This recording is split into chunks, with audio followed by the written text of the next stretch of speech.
Now I would like to invite Mr. Bharara. Please, sir. કેમ છો? આજના આ ઇનામ વિતરણ કાર્યક્રમમાં ઉપસ્થિત એવા આપણા પોરબંદર જિલ્લા શિક્ષણ અધિકારી કચેરીના પૂર્વ ઇઆર અને ક્લાસ 2 ઓફિસર નિષ્ઠાવાન અને પ્રમાણિક અને અત્યારે હાલ નોડલ ઓફિસર તરીકે ફરજ બજાવે છે અને રાણાવાડની સરકારી હાઈસ્કૂલમાં પણ પ્રિન્સિપાલ અને હમણાં ટૂંક સમયમાં એમને જિલ્લા શિક્ષણ અધિકારીને પ્રમોશન પણ મળશે. તો આપણે બધા તાળીઓ પાડીએ. ખૂબ કામમાં વ્યસ્ત હોવા છતાં એને બીજી વાર બોલાવજો, મજા આવશે. એવા જ નવદીપ તમારા નવા પ્રિન્સિપાલ તમારા સુરેશભાઈ જે એવા જ વંદનાબેન પૂજાનું સંચાલન કરતા અને શિક્ષક સ્ટાફ અને પ્રતિભાશાળી સૌ વિદ્યાર્થી ભાઈ. આમ તો તમે બધા અહીંયા આવ્યા છે, તમારામાં નવો ઉદય છે. નવોદયમાં આવ્યા એટલે નવો ઉદય થયો છે. કારણ કે 75% ગ્રામ્ય વિસ્તાર અને 25% શહેરી બેનું કમ્બાઈન. તો છેવાડાના જે ગામડાના લોકો છે એ પ્રતિભાવંત થઈને આવ્યા છે. અને પ્રતિભાશાળી જેમ મનીષાએ કીધું કે પ્રતિભાશાળી વિદ્યાર્થી જે છે એનામાં જિજ્ઞાસા વૃત્તિ હોય, સ્કિલ હોય અને ક્રિએટિવિટી હોય, ઇનોવેશન હોય અને આ વિદ્યાર્થીમાં અને તીવ્ર તાર્કિક વૃત્તિ હોય એવા ઘણા બધા સૌ. અને અહીંયા જો બરાબર તમે ધ્યાન આપશો તો નવોદય સિવાય તમામ ક્યાંય વ્યવસ્થા. એમ કહેવાય છે કે ભારતની અંદર સૌથી વધુ જે નિવાસી શાળાઓ છે ત્યાં જ બાળકોનો શ્રેષ્ઠ ઘડતર થાય. તો આ નિવાસી શાળા આ મૂલ્યોનું ઘડતર છે. આજે તમે જો દેશ સામે મૂલ્યોની કટોકટી છે, અમને બહુ આનંદ થઈ ગયો. વિદ્યાર્થીએ અહીં બોલ્યા એટલે માતા પિતા ક્યાં છે સરસ. અને એક વિદ્યાર્થી તો તમારું કે લોકસભાની અંદર સ્પીચ આપીએ તો આનાથી વિશાળ પ્રતિભાશાળી કયા વિદ્યાર્થીઓ છે એમાં તમે છો.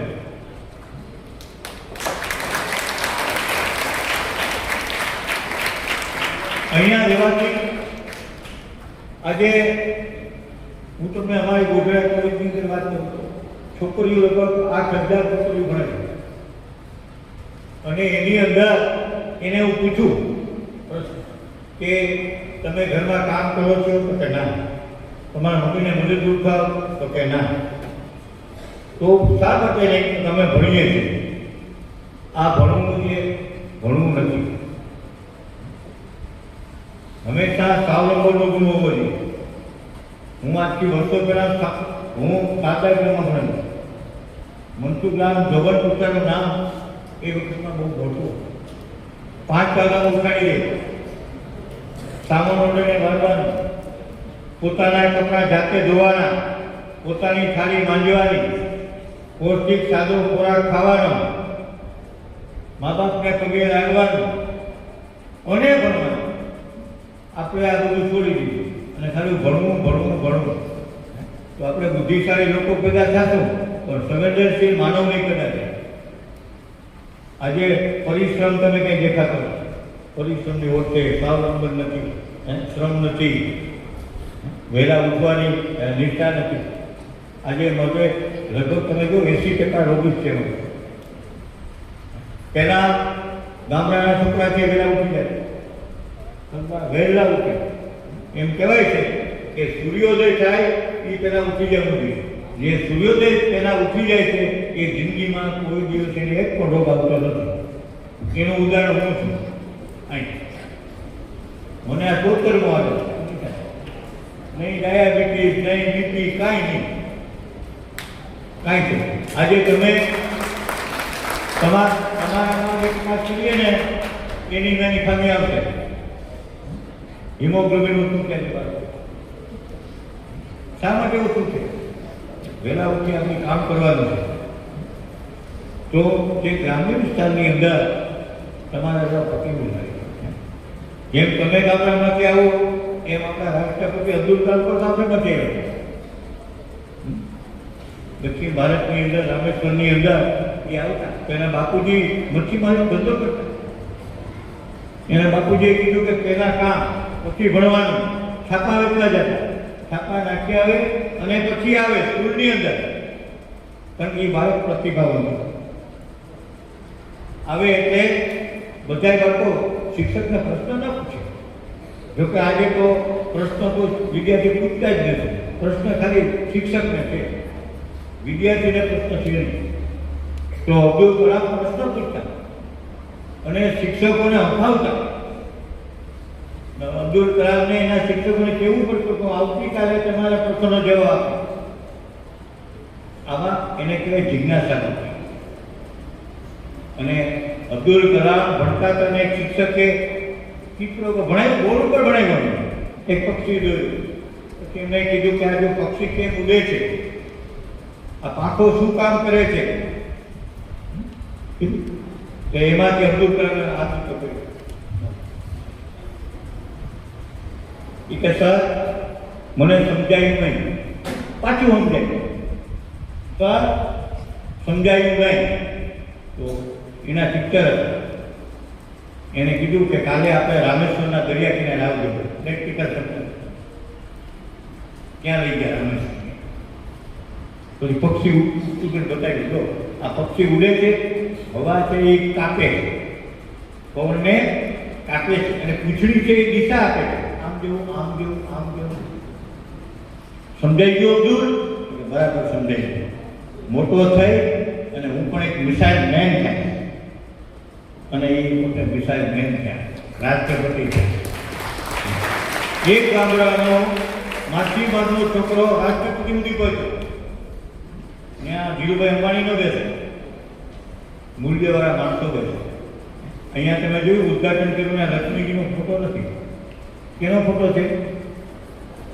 સરસ્વતી માતાનો. વિદ્યાના ઉપાસકો છે એ લક્ષ્મીના ઉપાસકો હોય નથી. અને જેથી લક્ષ્મીના ઉપાસકો થયા ત્યારે એના વિદ્યા હોય છે. તો અબ્દુલ કલામ તો રાષ્ટ્રપતિ છે અને એને વાત કરી. રાષ્ટ્રપતિની અંદર તો 300 તો રૂમ છે. કયા? કે મારે એક જ ઓરડી જોશે, એક ઓરડી જોશે, એક જ મારે, અને લાઇબ્રેરી જોશે. એ લાઇબ્રેરી રાખતા, પુસ્તકો વાંચતા, એક જ કરતા. રાજઘાટ જ્યારે ગાંધીજીના જ્યારે સમાધિમાં જ્યારે ગયા ને તો એ કે હું જોતા હું મારે હાથે એનો 3 લાખનો પગાર છે. એ બિચારો ધ્રુજવા મળ્યો, તારો પગાર નહીં કપાય, આ મારા મૂલ્ય મને સારાની ને મળેલા છે કે પોતાનું કામ પોતે કરે. અબ્દુલ કલામ સ્વાવલંબી હતા, પોતાના કપડાં પોતે ધોતા, દરરોજ 2 કલાક વાંચતા. સેલ્ફ લર્નિંગ એ બાદ સારી બાળકોનું જો ઉત્તમ લક્ષણ હોય તો સેલ્ફ લર્નિંગ એ વાંચતા. અને બાળકો બહુ ગમતા. એને રાજસ્થાનમાં એક વાત કરી બાળક, એમ નવોદય વિદ્યાનો કેમ કહો બાકી ગેસ્ટ આપતા હોય ને, તો રાજસ્થાનમાં એક વિદ્યાર્થીએ અબ્દુલ કલામ રાષ્ટ્રપતિ થયા એને વાત કરી. એનામાં એક મોટી ખાસિયત એ હતી કે હું જેમ પ્રશ્ન પૂછ્યું ને તો આગળ આવ્યો ને, તો તમે મને પ્રશ્ન પૂછો તો તમે આગળ આવો. એણે અબ્દુલ કલામને એક વિદ્યાર્થીએ રાજસ્થાનમાં પ્રશ્ન પૂછ્યો, એ સમજવા જેવો એવો પ્રશ્ન પૂછ્યો. અને એ વખતે આખા ભારતની અંદર એમાં પશ્ચિમ ગુજરાત ને પશ્ચિમ વિભાગ ને મહારાષ્ટ્ર પાણીની તકલીફ, પીવા પાણી ન મળે. ઉનાળો 4 મહિના આવે એટલે માણસો પાણી ગોતવે. એમાં એક વિદ્યાર્થીએ પ્રશ્ન કે કલામ સાહેબ તમે તો મોટા વૈજ્ઞાનિક છો, આપણા ભારતમાં સૌથી વધારે નદીઓ છે અને આ નદીનું પાણી ખોટું વયું જાય છે, તો એનું આપણે ન આપી શકો? બધા કાર્યોથી વધે એને ડાયરીમાં નોંધ કરી. અને ખબર છે કે આ નદીઓને જોડવાની યોજના એ રાષ્ટ્રપતિ નાના બાળકે આપેલી, કોઈ દેશના કોઈ બીજા વડાપ્રધાન એક તમારી જેમ ભણતો હતો 8મા ધોરણનો છોકરો એને આ. આજે તમે જો નર્મદાનું પાણી પોરબંદર આવે, તો નર્મદાનું પાણી તો અહીં છે. અબ્દુલ કલામ અહીં આવેલા, અહીં પોરબંદર. અને રામકૃષ્ણ મિશન એને બતાવવું આ લોકો લઈ જાય સરસ છે. એના વિવેક બિલ્ડિંગ છે, ત્યાં વિવેક બિલ્ડિંગ છે ત્યાં કાં તો કાર્યક્રમ એનું નામ છે વેલ્યુ એજ્યુકેશનના સેમિનાર તમે કરી શકો, વેલ્યુ એજ્યુકેશન. તો એ ત્યાં આવેલા, એનું ઉદ્ઘાટન કરેલું અને પોરબંદરથી બહુ પ્રભાવિત છે. મેં અહીં બોલ્યા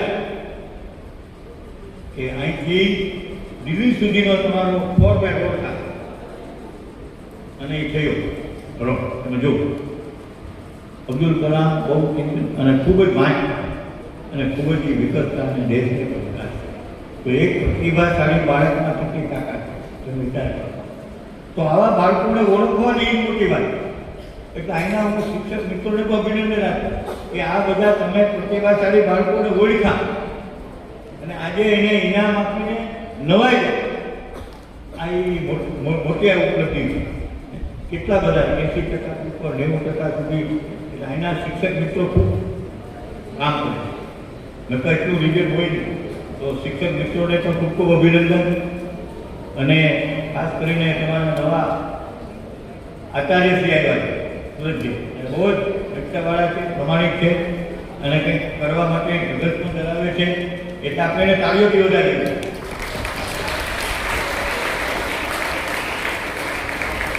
અને અમને અને સોની સાહેબને જવાનો મોટો ફાળો છે. અમારા વિદ્યાર્થી તો પાછળ બેઠા કૃપાળુ વધે ઉભા હતા પાછળ. હા, તો એ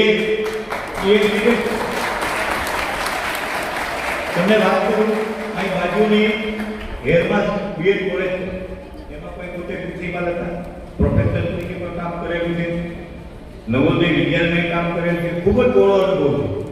અને હમણાં જ મેં પીએચડી કરી. તો એ પીએચડી ત્યાં તો મારા વિદ્યાર્થી છે. તો કેમ કહેવાય કે જિજ્ઞાસા વૃત્તિ, તો તમારામાં જિજ્ઞાસા વૃત્તિ હોય તો તમે પીએચડી પણ કહી શકો, ખૂબ કરી શકો. તો આપણો મૂળ હેતુ એ છે તમારા મા બાપ ગરીબ પરિસ્થિતિ, નવોદય વિદ્યાલયની અંદર એ ક્યારે મૂકતા હોય, ગરીબ પરિસ્થિતિમાં હોય અને ખૂબ એ પેરેન્ટ એ જ અહીં આવી શકે. બીજા ઘણા બધા વિદ્યાર્થી છે અહીં આવવા માટે તલપાપડ છે, તો એ પરીક્ષામાં પાસ થાય. એટલે આ બધા વિદ્યાર્થીઓ તમે છે ને પ્રતિભાશાળી છે. અહીં જે ટીચરો સાંભળો, જે ટીચરો તમને ભણાવે એની જે સ્વાધ્યાય આપે એની ઉપર ચિંતન મંથન કરજો. ન સમજાય તો પ્રશ્નો પણ પૂછજો. અને તમારે બધાની પ્રતિભા છે. પહેલાં તો મેં આ નવોદય વિદ્યાલયમાં અગાઉ આવેલું. આમ તો નવોદય વિદ્યાલયમાં આરજીટી કોલેજમાં હતો, ત્યાં જ અમે આ શરૂ કર્યું. અને ગુરુ આચાર્ય આવ્યા છે. મને કે ભરડા સાહેબ આમાં કેવી રીતે કામ કરું, હું તમારી સાથે છું. અને આખી આ નવોદય વિદ્યાલયનો પ્રારંભ અમે આજથી 30 વર્ષ પહેલાં આરજીટી કોલેજમાં કર્યો. એ વખતે ગુરુ સાહેબ આવ્યા હતા રાજસ્થાન ક્લાસ નથી. અને વ્યાસભાઈ અમારા ટાઈપિસ્ટ હતું. તો જાવતા પછી મેં કીધું ગુરુને કે આને ભાઈ લઈ લો નહીં. તો ભાઈ કે આપણી ક્લાસ 2માં છે નવોદય વિદ્યાલયનો વ્યાસ ઓફિસ ઉપડી છે. તો સરસ મજાની નવોદય છે. પછી અમે એની જગ્યા બદલાવ્યા, લઈ જાવી ક્યાં અમે ખૂબ ફર્યા. પછી આ જગ્યા અમે અનુકૂળ આવી. આ જગ્યા અનુકૂળ આવી. ગેરાસાહેબ કલેક્ટર હતા અને એ વચ્ચેના ગાળાની અંદર પરમાર સાહેબ કલેક્ટર. એ વખતે મને નવોદયમાં રાખ્યો અને કેન્દ્રીય વિદ્યાલયમાં પણ સલાહકાર કરી. તો નવોદય વિદ્યાલય આપણે એની બેસ્ટ છે. આ તમને કહ્યું કોડીનાથની નવોદયમાં જઈએ, અલિયાવાડામાં પણ જઈએ. ને આ આપણે અહીં પોરબંદરની મહાત્મા ગાંધીજીના નામને ગૌરવ આપેલી બેસ્ટ આપણે નવોદય વિદ્યાલય છે. એટલે તમને અમારા સ્થાપના વિનાતું આજે પ્રસંગે ગાજી વાત નથી કરતી, ત્યારે બીજી વાર આપણે મળશું. અમને અહીં આમંત્રણ આવ્યા અને બોલવાની તક આપી એ માટે તમારા સોની સાહેબ, હું સાહેબનો આભારી છે કે અમને હવે એક તક આપી. સૌનો આભાર.